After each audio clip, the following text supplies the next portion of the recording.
অনলাইনে মার্কেটিং শিখিয়ে দিচ্ছি, যে কোনো মহিলা চাইলে ঘরে বসে ইনকাম করতে পারবে। এখন এই মহিলা যদি মাসে 50,000 টাকা আয় করতে পারে, দেখেন তার ঘরের মানুষ সবাই মিলে 50,000 টাকা আয় করতে পারে না, সে মোবাইল দিয়ে 50,000 টাকা ইনকাম করবে। এটা তার জন্য কতটুকু সৌভাগ্যের বিষয়, কতটুকু আনন্দের বিষয়।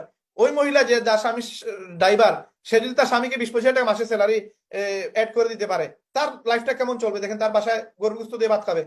এটা যদিও আমি দেখতে পারবো না, বাট এটা মানে একটা মানসিক শান্তি, একটা দোয়া আসবে ভাই, তার হাত থেকে একটা দোয়া আসবে। তো এই জিনিসটা যে আপনি করবেন, আপনি এজ এ মেন্টাল এটা চিন্তা করেন, এই কাজটা রায়হান ভাইয়ের কাজ না। আজকে মার্কেটিং রায়হান ভাই করতেছে, আপনাদেরকে মার্কেটিং শিখাইতেছে, ফ্রি শিখতেছেন, আপনি ভালো ইনকাম করতেছেন বা করবেন। আপনি এটা চিন্তা করেন যে আপনার ইনকাম না, আজকে রায়হান ভাই যতগুলো আলোচনা করছে, এই সারা আলোচনাটা আপনার জন্য। সেম আপনি এটা চিন্তা করেন, আপনি যে সময় একটা মানুষের সাথে কথা বলবেন, তাকে তার ইনকামের বিষয় নিয়ে আলোচনা করেন, তার জন্য আপনি একটু মায়া দেখান, আহ তার জন্য একটু সাপোর্ট দেওয়ার চেষ্টা করেন, তখন দেখবেন যার সাথে আলোচনা করতেছেন সে ইনশাল্লাহ অবশ্যই অবশ্যই ভাই বিজনেস শুরু করবে এবং আপনার